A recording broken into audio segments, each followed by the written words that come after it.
Bismillahirrahmanirrahim. Assalamualaikum warahmatullahi wabarakatuh. Alhamdulillahirabbil alamin wassalatu wassalamu ala asyrofil anbiya wal mursalin sayyidina Muhammadin wa ala alihi washabihi ajmain. Qala rabbi shrah li sadri wa yassir li amri wa hlul 'uqdatam min lisani yafqahu qawli. Alhamdulillah, pada kesempatan kali ini saya Muhammad Rian Adi Saputra, prodi dari KPI, ingin mengulas atau meresum ulang tentang pembahasan materi Tarbiyatul Manaqib di minggu kemarin, yang mana pada minggu kemarin itu membahas tentang karomah. Yang dimaksud karomah ialah sesuatu yang luar biasa yang mana tidak dibarengi dengan kenabian atau didahului dengan kenabian, yang mana jika didahului atau dibarengi dengan kenabian itu namanya adalah mukjizat. Sedangkan karomah ini tidak berbarengan dengan hal itu.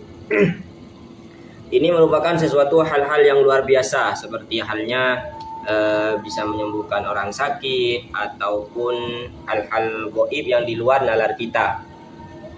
Salah satu contoh, dosen kita Pak Fikri pernah memberitahukan bahwasannya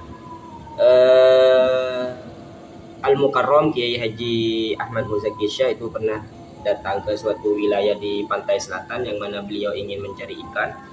Dan ketika beliau datang ke sana itu ikannya tidak ada atau habis. Nah, beliau langsung ke pantai waktu itu, katanya beliau hanya membacakan doa dan menempuh air. Alhamdulillah di saat itu keluarlah yang namanya ikan-ikan. Nah, bisa disimpulkan bahwasannya itu mungkin karena kita itu sebagai seorang yang awam itu bisa dikatakan sebuah karomah, karena sesuatu hal yang di luar nalar kita. Karena kita tidak bisa menafsirkan bahwasannya hal itu karomah ataupun waliullah atau apapun namanya, karena kita hanya keterbatasan sebagai seorang manusia biasa. Nah, karomah itu terjadi pada orang-orang solih. Bila mana ada sesuatu hal yang luar biasa, namun orang itu tidak soleh atau tidak melakukan hal-hal yang dianjurkan oleh syariat Islam, maka itu tidak dikatakan sebagai karomah. Salah satu contoh, seorang pemabuk ataupun orang yang tidak pernah melaksanakan hal-hal yang yang dianjurkan dalam syariat Islam, dalam syar'i. Salah satu contohnya tidak sholat, tidak puasa, tapi orang tersebut memiliki sesuatu yang luar biasa atau di luar nalar kita. Nah, itu tidak bisa disebut dengan karomah, karena karomah itu mengikuti tradisi serta syariat dari baginda Nabi Muhammad SAW.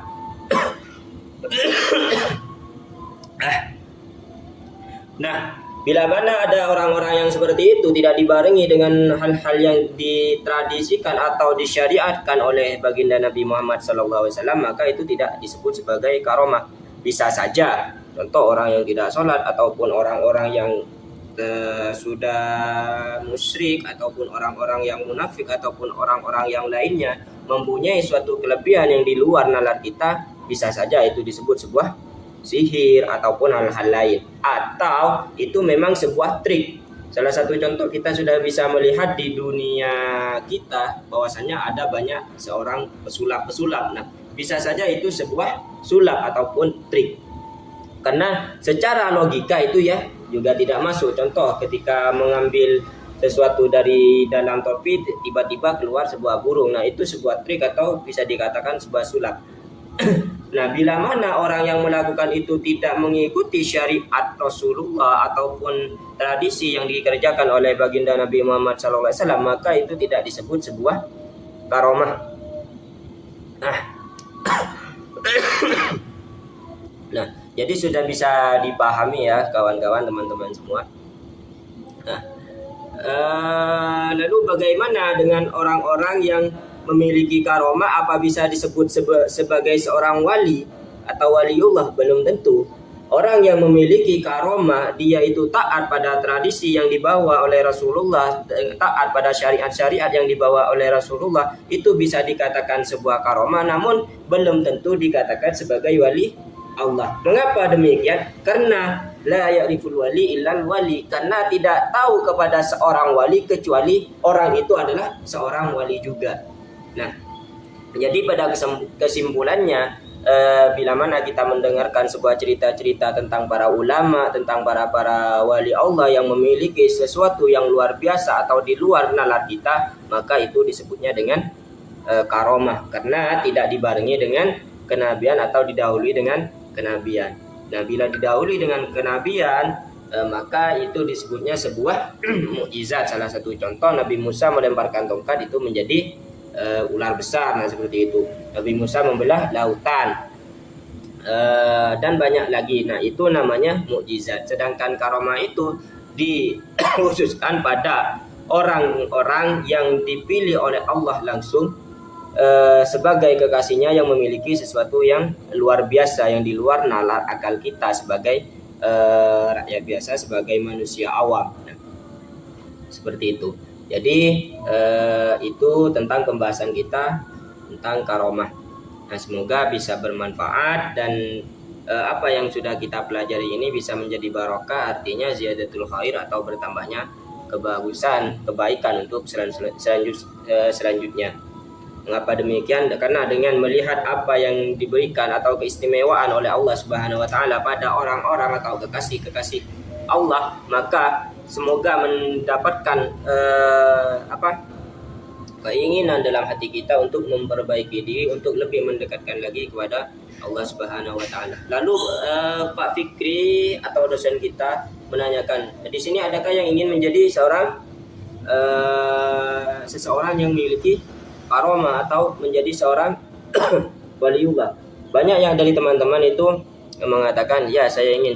Sebenarnya kita sebagai manusia biasa, nah pada zaman modern ini keinginan itu ada, tapi rasanya rasanya itu kita perlu sadar diri juga, karena di dunia kita, di keseharian kita, maksiat itu sangatlah banyak sebarluaskan.